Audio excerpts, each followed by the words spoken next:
Hello friends and my dear student, मैं संतोष कुमार पटेल और आज लेकर आए हैं हम वीडियो हिंदी का गद्य का विकास। हिंदी गद्य का विकास और पद्य का विकास दोनों में आपका कुछ छोटे छोटे क्वेश्चन आपका पहले ही पूछे जाते हैं, जो कि बहुत ही छोटे होते हैं, कोई खास क्वेश्चन नहीं होते हैं, लेकिन उसको कोई बच्चा याद भी नहीं करता है। तो हम वैसे छोटे क्वेश्चन लेकर के आए हैं कि विकास हिंदी गद्य का विकास और पद के विकास को थोड़ा सा बता दें, जिससे कि इसमें से 1-2 नंबर का जो भी क्वेश्चन आपको मिले वो आराम से कर लें और कोई प्रॉब्लम ना हो, आपको आराम से कर लेंगे भी और याद भी हो जाएगा। वैसे एक नज़र से मैं आपको ये याद ही हो जाएगा आज आपका गद्य का विकास क्या है।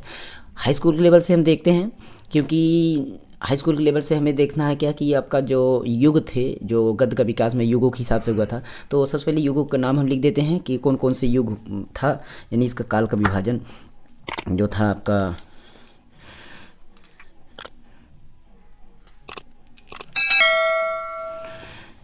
पहले हम देख लेते हैं काल के विभाजन के हिसाब से, काल विभाजन के हिसाब से, ठीक, काल विभाजन के हिसाब से देखते हैं। तो सबसे पहले देखते हैं युग, आपका युग कौन कौन सा था और उसका समय सीमा क्या थी। वैसे शॉर्ट वीडियो में हम इसका बनाए हुए हैं, आप अगर शॉर्ट वीडियो देखे हो जाकर देख लीजिएगा। वैसे मेरे शॉर्ट वीडियो में ये सारे हो गए हैं, हमने बता दिया है उसमें। पहला आप देखते हैं, पहला कौन सा युग था। देखिए जो हाई स्कूल लेवल से जितने भी इंपॉर्टेंट होंगे हम उसको पूरा डिटेल बताएंगे, बाकी हम शॉर्ट में बता देंगे कि किस में कितना कौन सी चीज़, उसका स्क्रीनशॉट यहाँ पर लगा देंगे हम वैसे भी। लेकिन जो हाई स्कूल लेवल का जो डिटेल है उसको भी हम बताने की कोशिश करेंगे कि उसमें कौन कौन से लेखक आ रहे हैं या कौन से, तो उसको देख लीजिएगा। बाकी हम जो छोटे हैं आपका भारत, सबसे पहले आपका आता है क्या, पूर्व भारतेंदु युग, पूर्व भारतेंदु युग, ठीक, पूर्व भारतेंदु युग। ये आपका पूर्व भारतेंदु युग का आपका जो समय था वो 1800 से लेकर के कितना, 1800 से लेकर के 1868, एकदम याद हो जाएगा, कैसे नहीं याद होगा। 1800 से 1868, 68 आठ आठ की आवाज़ आ रही है, अब ध्यान रखिए, 1800 से 1868, एकदम सिंपल। तो इसमें पूर्व भारतेंदु युग था। और इसी के बाद आपका आया था भारतेंदु युग। क्या आया था, भारतेंदु युग।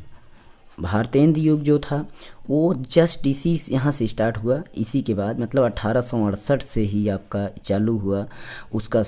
तो वो आपका था 1903 तक, ठीक, 1903 तक, ये 1903 ईस्वी तक, ठीक है, भारतेंदु युग। चलिए 1903, अब 1903 तक तो हो गया भारतेंदु युग। तो भारतेंदु युग में आखिर कौन कौन से लेखक थे वो आपको स्क्रीनशॉट पर यहाँ पर आपको दिखाए देंगे, हम स्क्रीनशॉट यहाँ पर लगा देंगे। शॉर्ट वीडियो में हमने बता भी दिया, उसको आप ज़रूर देख लीजिए। बताने से अच्छा है कि आप उसको देख लीजिए, वीडियो लंबा करेंगे इसलिए हम सोच रहे हैं कि छोटा वीडियो में आज हम इसको कंप्लीट कर दें, क्यों बड़ा वीडियो बनाए। तो यहाँ पर आपको स्क्रीनशॉट दिखाई दीजिएगा, उस स्क्रीनशॉट में देखें भारतेंदु युग में कौन कौन से लेखक, कितना शासन, सारी चीज़ें उसमें भी आपको मिल जाएगी। वैसे मेन तो आपके भारतेंदु जो थे, हरिश्चंद्र थे वो आपका, और बहुत सारे थे, तो उनको हम नहीं डिटेल दिखाएंगे क्योंकि हाई स्कूल लेवल में आपका ये भारतेंदु के मतलब हमको लेखक का याद नहीं करना, हमें शुक्ल युग से स्टार्ट करना है उसको। हाई स्कूल लेवल में आपको शुक्ल युग से ध्यान में देना है।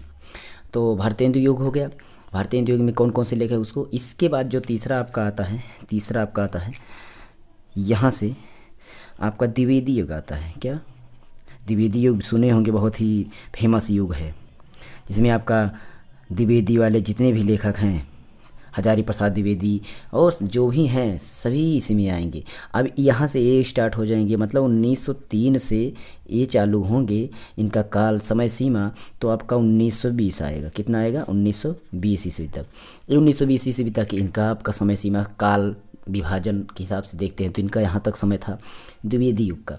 द्विवेदी युग में आपका आचार्य महावीर प्रसाद द्विवेदी, हजारी प्रसाद द्विवेदी, ये सब मेन लेखक हैं जो बहुत ही अच्छी तरीके से इनके मतलब इनके में नाटक वगैरह जो कुछ भी लिखे थे सारी चीज़ें इसमें इनके बहुत अच्छे हैं। या इसका भी जो भी लेखक है स्क्रीनशॉट यहाँ पर देख लीजिए, आप देख लीजिए।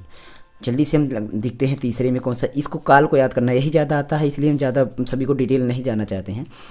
4 नंबर में आपका है शुक्ल युग, जो कि अब यहाँ से हमारा चलता है हाई स्कूल लेवल का, कि यहाँ से आपका पूछा जाता है, ठीक है। शुक्ल युग में जो भी प्रश्न और भी बनते हैं, अब 1920 से ये चलेंगे, 1920 से चलेंगे 1936 तक, कितने साल, 16 ईस्वी तक, मतलब 16 साल तक। ये 1920 से 1936 तक शुक्ल युग। शुक्ल युग में जो भी आपका था, जैसे शुक्ल युग के एक नाम से और भी बोला जा सकता है, या आप सुने भी होंगे, छायावादी युग। क्या? छायावादी युग, इसको बोला जाता है। इसको आप ध्यान में रखिएगा, शुक्ल युग को अब हम क्या बोलेंगे? छायावादी युग ही बोलेंगे। जस्ट इसमें आपके मतलब 1936 तक ये चलेंगे, कितने 20 से लेकर के।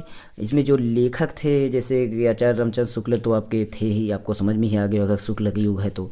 जयशंकर प्रसाद, प्रेमचंद, या तमाम थे, गुलाब राय, नंद दुलारी, ये सब इनके लेखक थे। आप इसको किताब में से याद कर लीजिएगा, पूरा हम डिटेल इसमें नहीं देंगे, स्क्रीनशॉट लगा देंगे कौन कौन से लेखक हैं इसमें, ठीक है। रचना कौन सी ये भी लगा देंगे, पर आप इसको देख लीजिएगा, स्क्रीनशॉट हम सबकी लगा देंगे। चलिए हम 4 के बाद 5 नंबर देखते हैं।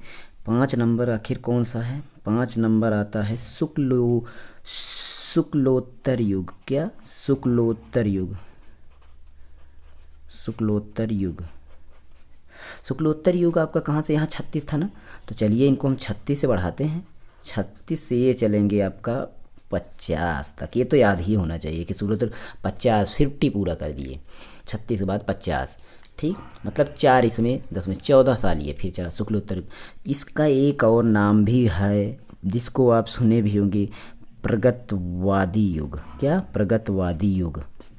प्रगतवादी युग जिसमें हजारी प्रसाद द्विवेदी आते हैं, ठीक है, रामधारी सिंह दिनकर आते हैं, भगवती सिंह, मतलब इस तरीके से प्रगतवादी युग में आते हैं। मतलब इन्हीं में के हैं, आप छांटने की कोशिश करिएगा, सभी आपको जो द्विवेदी युग थे उसमें की भी चीज़ें मिलेगी। तो आपको 5 था, 6 नंबर जो आता है अंतिम काल आपका, 6 नंबर आपका आएगा। 6 नंबर आपका होता है क्या? स्वात। क्या?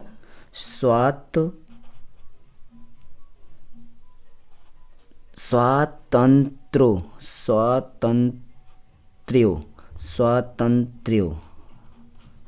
यहाँ पढ़ने पे आप जोर डालना है, समझने की कोशिश करिएगा। युग हम पढ़ करके बार बार रिपीट करते हैं। स्वातंत्र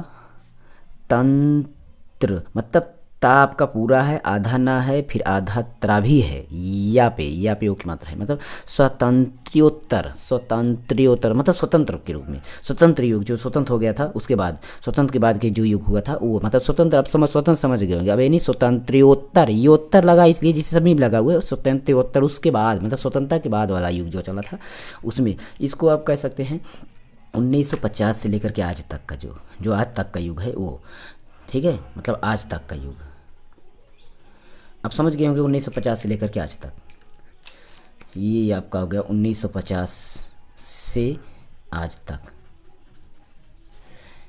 ठीक है। आधुनिक काल युग जो आप कह सकते हैं, ठीक है, आपका आज तक का युग नहीं, आधुनिक काल में जो अब हैं।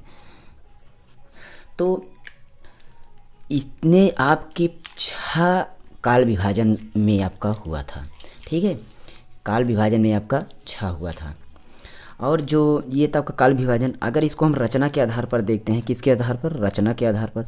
तो रचना के आधार पर अगर हम बांटने की कोशिश करते हैं तो आपका सबसे पहले क्या था? पहले सबसे पहले आपकी खड़ी बोली थी। क्या? खड़ी बोली सबसे पहले, उसके बाद आपका स्टेप यहाँ हम बढ़ाते जाएंगे, ध्यान में रखिएगा। खड़ी बोली का जो प्रथम रचना हुई थी, उसके बाद मतलब ये इसको कहते हैं रचना विधा के हिसाब से, ठीक। तो इसमें आपका खड़ी बोली के बाद आपका मतलब खड़ी बोली में गद्य की रचना हुई, और उसके बाद आपका कहानियों का इस्तेमाल होने लगा, कहानी वगैरह का विधा के हिसाब से देखेंगे। तो उसके बाद उपन्यास, ठीक, उसके बाद आपका नाटक, ये सभी चीज़ें क्रम वाइज चलती गई, ठीक है। और जो शुक्ल और शुक्लोत्तर युग की जो पत्रिका के हिसाब से था उसको आप समझ गए। शुक्ल युग बहुत ही इंपॉर्टेंट है आपका हाई स्कूल लेवल तक, उसको आप याद कर लीजिएगा। तो इसको आप जरूर याद करिएगा, सन आपको याद करना 1868 से फिर 3 से फिर 20 से फिर 36 से 50 से लेकर आज तक, ये क्रम। और पूर्व पहले भारतीय हिंदू युग 2, पहला पूर्व वाला, फिर भारतीय हिंदू युग ही आया, फिर द्विवेदी युग, शुक्ल युग, शुक्लोत्तर युग और स्वतंत्र युग, उत्तर युग। ये ध्यान में रखिए, एकदम क्रम से याद हो। शुक्ल युग को ही छायावादी युग कहते हैं, शुक्लोत्तर युग को प्रगतिवादी युग कहते हैं। ये जरूर याद करिएगा किसको छायावादी युग कहा जाता है, कभी कभी ये से पूछे। तो छोटे छोटे क्वेश्चन को आप इस तरीके से तैयार कर सकते हैं। एकदम शॉर्ट वीडियो भी डालते हैं, सारी की स्क्रीनशॉट हमें ऊपर दिखाई दिए हैं और आपको समझ में आ जाएगा।